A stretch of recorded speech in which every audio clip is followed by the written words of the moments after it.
kulanti waxaan wanaagsan saaxiibayaal waxaad ku soo dhawaataan barnaamijkii kulan wareedka Radio Magan toddobaadkan waxa uu kaga imaanayaa xarunta dhexe ee magaalada Muqdisho. Qodobada aad ku maqli doontaan waxaa kamid ah militariga Soomaaliya oo ka hadla dagaalkii ay dhawaan kula wareegeen deegaanka Masaajid Cali Guduud. madaxtooyada dalka oo war ka soo saartay mowqifka ku aadan qoysaska ay u dhaxaan dagaalamayaasha Al-Shabaab. Somaliland oo dalbatay in deeqaha caalamka bixiya aan la soo marsiinin dowladda federaalka. shirka wadatashiga qaran ee Soomaaliya oo Somaliland loogu baaqay ilaalinta xasiloonida deegaanadooda iyo wasiir u hadlay xukuumadda madaxweyne Biixi oo jawaab adag ku naqdiyay. magacaygu waa Axmed Xasan Guura waxaan ku suganahay xarunta dhexe ee warbaahinta Magan. u diyaar garooba qodobadii aad maqasheen dhamaystirkooda.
waa hagaag aan u tallaabo barnaamijkeena waxaan soo qabanayaa dhankii qodobadii aad maqasheen faahfaahinadooda.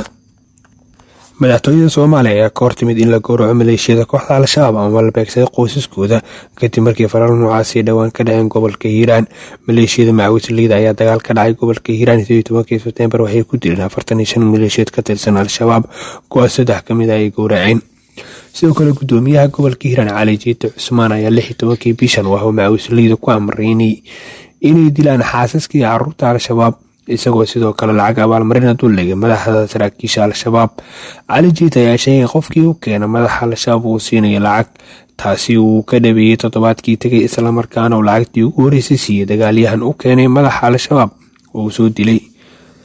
hase yeeshee madaxtooyada Soomaaliya ayaa sheegtay in taas sax ahayn. Xuseen Sheekh Cali oo ah la taliyaha amniga qaranka madaxweyne Xasan Sheekh Maxamuud ayaa wareysi uu siiyay wargeyska Mareykanka ee New York Times ku sheegay in gowraca uu yahay qalad ayna tahay in la sii wadin. Xuseen ayaa sheegay in dowladda weydiisatay maleeshiyada macawisleyda inay joojiyaan ficilada noocan ah wuxuuna intaas ku daray in dowladda la xiriirtay gudoomiyaha gobolka Hiiraan iyo dadka kale ee saameynta ku leh gobolka si looga fogaado beegsiga xaasaska carruurta iyo ehelada xubnaha Al-Shabaab. qoysaska mintidiinta ma ahan dad xor ah waxaan doonayaa in anaga isku keen soo dhiibaan mana ahan siyaasadda dowladda in la dilo rayid ama la dhiirigeliyo. dhinaca kale militariga Soomaaliya oo ka hadla dagaalkii dhawaan ay kala wareegeen deegaanka Masaajid Cali Guduud. Cumar Maxamed Cabdi ayaa eegaya qodobkan. dowladda federaalka ee Soomaaliya ayaa faahfaahin cusub ka bixisay howlgalkii cuslaa ee toddobaadkan lagula wareegay deegaanka Masaajidka Cali Guduud kadib dagaalo u dhaxeeyay ciidamada dowladda iyo Al-Shabaab oo ka dhacay halkaas. Genaraal Axmed Maxamed Cali Sowtere Disho oo ka mid ah saraakiisha sarsare ee militariga Soomaaliya oo warbaahinta kula hadlay furinta hore ee dagaalka ayaa sheegay in Masaajidka Cali Guduud muddo saldhig u ahayd Al-Shabaab haatan laga faramaroojiyay wuxuuna shaaca ka qaaday in halkaas kooxda u ahayd albaab muhiim ah oo laga soo galo. sidoo kale wuxuu shaaciyay tirada rasmiga ah ee Al-Shabaab looga dilay howlgalkaas isagoo xaqiijiyay inay gaarayaan ilaa 189 xubnood sida uu hadalka u dhigay. ciidamada dowladda iyo kuwa deegaanka ayaa ujeedkoodu yahay inay gaaraan degmada Aadan Yabaal oo ku yaala saldhigga ugu weyn ee maleeshiyada Al-Shabaab.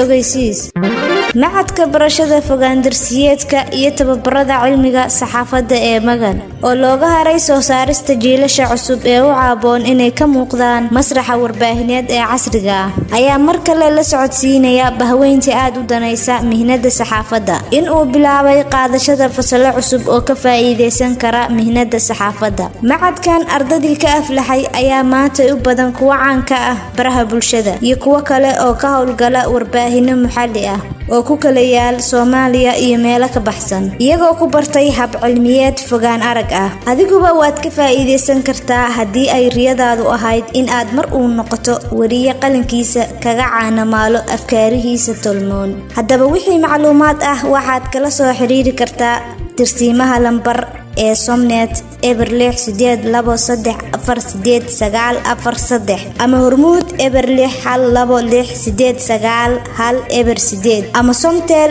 Eberlix 22681. haddaba balanteenu waa ka dhabaynta hamigeena iyo rajadeena saxaafadeed. markan iyadoo inoo harsiin qodobo kale waxaan soo qabanayaa xubintii ciyaaraha waxaa soo jeedinaya wariye Saabir Maxamed.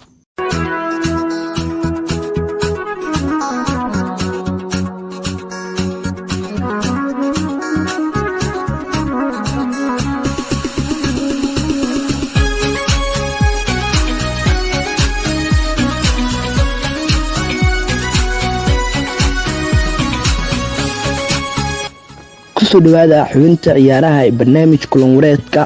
kooxda kubadda cagta AS Roma ee ka dhisan dalka Talyaaniga ayaa Juventus kula soo biirtay tartanka lagula jiro saxiixa weeraryahanka Barcelona Memphis Depay sida ay wararku ay sheegayaan.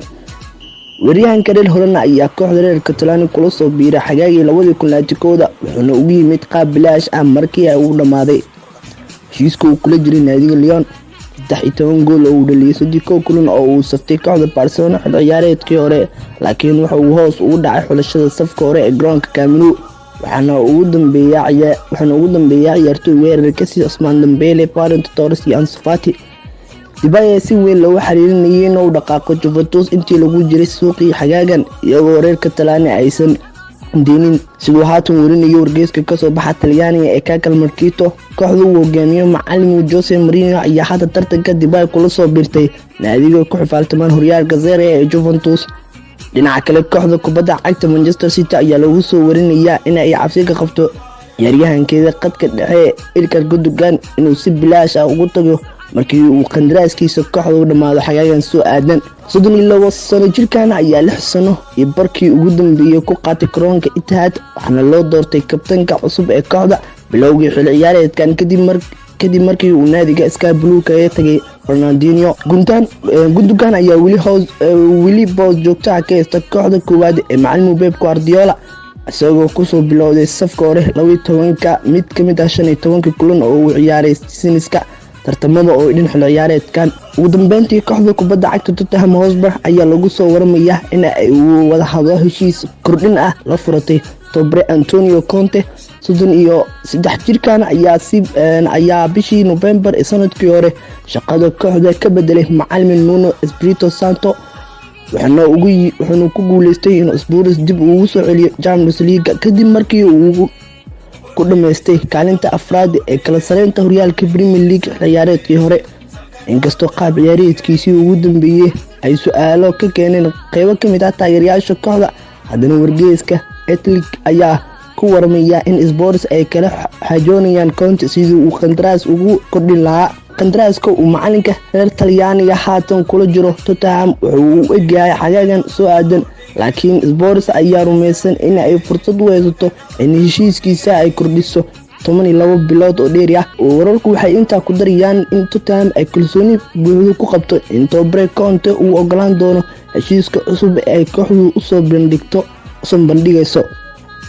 Tobre Conte ayaa 54 kulan hogaamiyo kooxda Tottenham tartamada oo dhan wuxuuna ku guuleystay 31 kulan asagoo barbardho uu ku hogaamiyay naadiga 9 kulan halka uu guuldaro la kulmay 14 kulan. xubinta ciyaaraha ee barnaamij kulan wareedka waa iga intaa, anigoo Saabir ayaa idin waramayay ayna idinku celiyay qaybaha kale ee barnaamij kulan wareedka. dhinaca kale haddaan soo qabto xubintii xog sheeka waxaa waraaqadii soo diyaarsatay weriye nasteex maxamuud xirsi.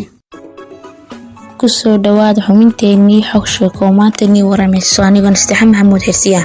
waxaa maanta kusoo qaadanaa sheeko la magac baxday hubsi maal baa la siistaa. waxayna u dhacaysaa sidaan: nin oday ayaa muddo raadinayay qof siiya talo miro dhal ah.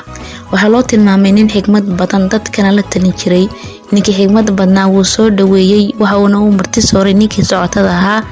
ninkii taladoonka ahaa ee talada raadinayay ayaa hadalkiisa ku bilaabay: meel dheer ayaan kaaga imid ee talaysii. ninkii xigmada badnaa ayaa ku jawaabay: talo waxa ay ku idil tahay wax hubso. talada aan ku siinayo waxa ay tahay wax hubso. ninkii ayaa gurigiisa kaga laabtay isagoona ku qancin talada la siiyey. muddo ayaa kasoo wareegatay safarkiisii.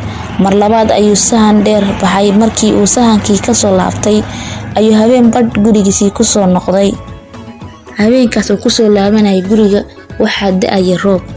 hadiiba uu galay aqalkii waxa uu arkay nin hurda islaanta agteeda. cadho intuu ishayn waayey ayuu waran u haystay lasoo baxay. wuxuuna damcay inuu ninkii ku dilo. nasiib wanaag waxa uu soo xasuustay taladii uu ninkii siiyey ee ahayd wax hubso.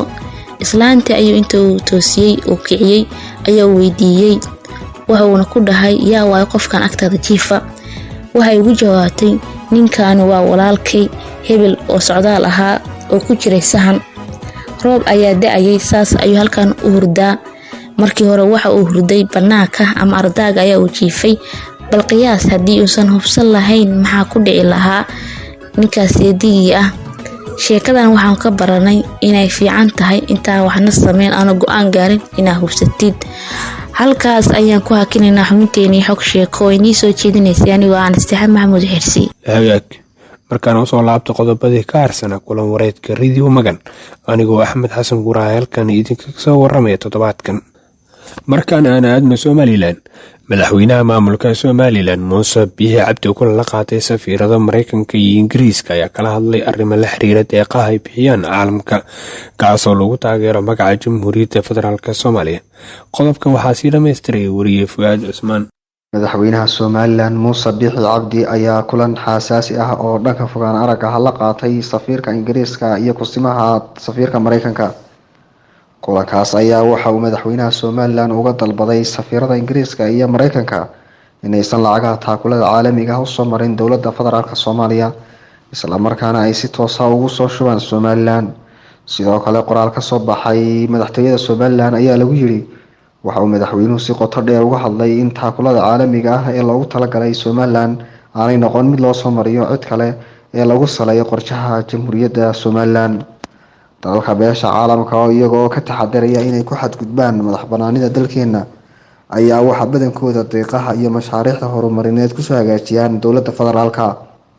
inkastoo ay sanadii dambe ay soo baxeen wadamo iyo hay-ado caalami ah oo si toos ah ula macaamila somalilan oo iyada oo ku dooda inay tahay dal ka madax banaan soomaaliya ayaa hore sidan oo kale u diiday in deeqaha beesha caalamka loo soo mariyo dowlada federaalk soomaaliya si lamida dowlad goboleedyada. ugu dambeyntiina wasiirka warfaafinta somalilan oo jawaab kulul ka bixiya hadalkii dhowaan lagu xusay shirka golaha wadatashiga qaran ee soomaaliya. waxaa qodobkaasi faaqidaya weriye macruuf shariif. maamulka somalilan ee sheegta inuu ka go-ay inta kale ee soomaaliya ayaa jawaab kulul ka bixiyay hadal dhowaan kasoo yeeray madaxda golaha wadatashiga qaranka ee shirka kusoo gebagabeeyey muqdisho. golaha wadatashiga qaranka ayaa ugu baaqay inay madaxda iyo shacabka somalilan ilaalshadaan xasiloonida iyo nabadda xilli ay deegaankaasi ka taagan tahay xasarado ka dhashay doorashada madaxweynaha ee weli la qaban laayahay. wasiirka warfaafinta somalilan saleebaan cali koore ayaa sheegay in haddii ay cid la talinayaan oo ay waxyihiin golaha wadatashiga ay badbaadin lahaayeen shacabka hortooda maalin walba lagu dilayo.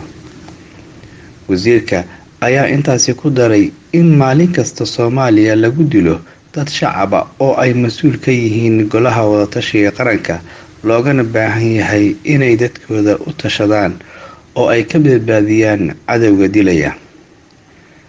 Suleymaan Cali Koore ayaa madaxda dowladda Soomaaliya ugu baaqay in aysan waqti iskaga lumin arrimaha Somaliland isla markaana looga baahan yahay inay ku ekaadaan xalinta dhibka haysta shacabka ay madaxda u yihiin.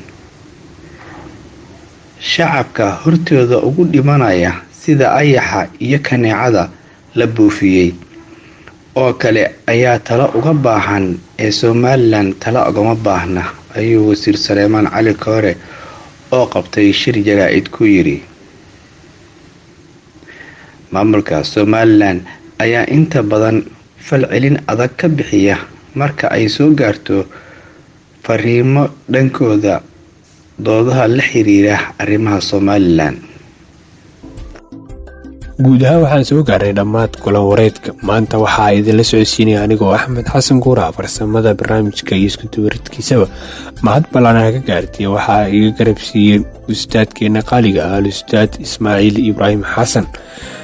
waa bahdii magan oo isku duwan oo idin leh nabadgelyo.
laba goor tuskii helay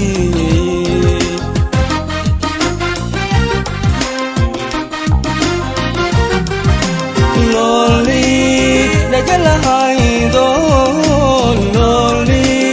dhagalahaydo laba goor tuskii helay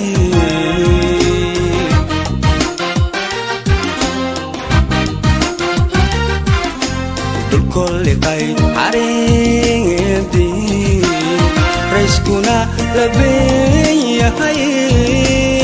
rayskuna labeen yahay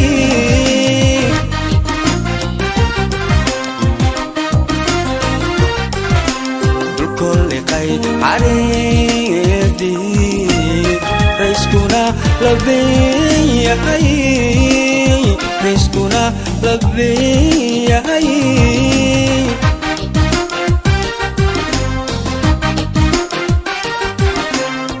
olama ubaxiyo isku ladhay calentii legleeganaya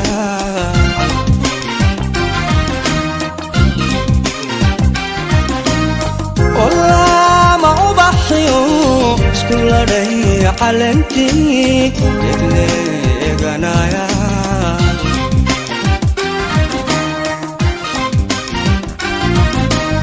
saxan saxalulaysiyo sida laydha udugale laqabuujiya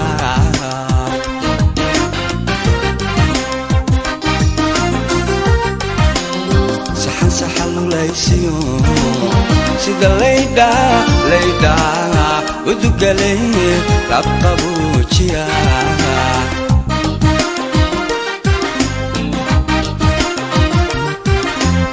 حكى لله يا عشاق على اليمين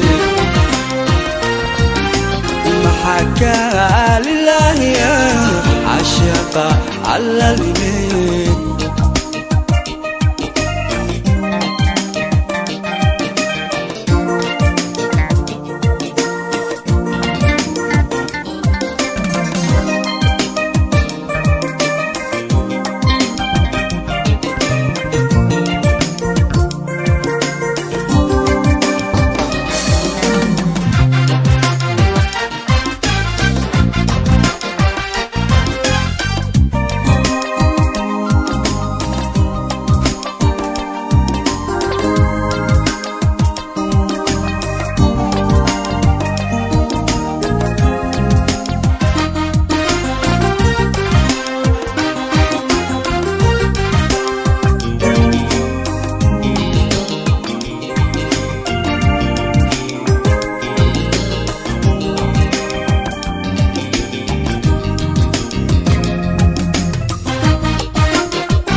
laabkay sidii aanu laabkay la diwaayo jidhko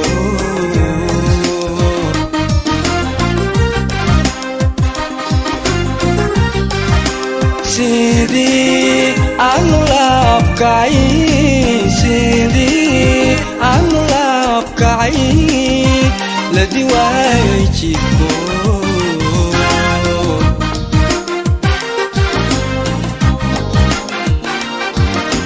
sidaan laba lagdooda lacawa lagoosay lacawa lagoosay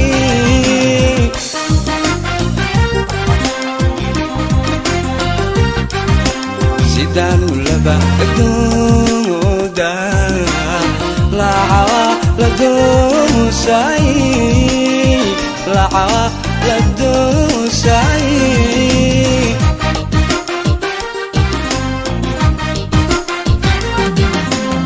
labxadayda bekiyo qalbigaad ka lulata la xawinaasi koror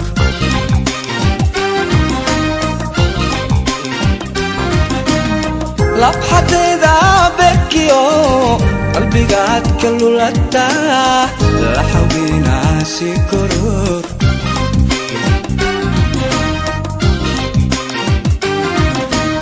dhibka halista igu mudan ina liito aragtay inta luxudka lay dhigin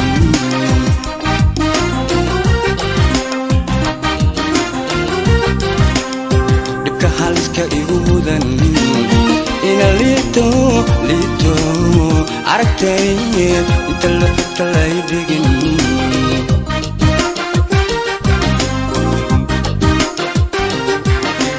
محكى لله عشق على اليمين محكى لله عشق على اليمين محكى لله عشق على اليمين محكى لله عشق على اليمين عشق على اليمين عشق على اليمين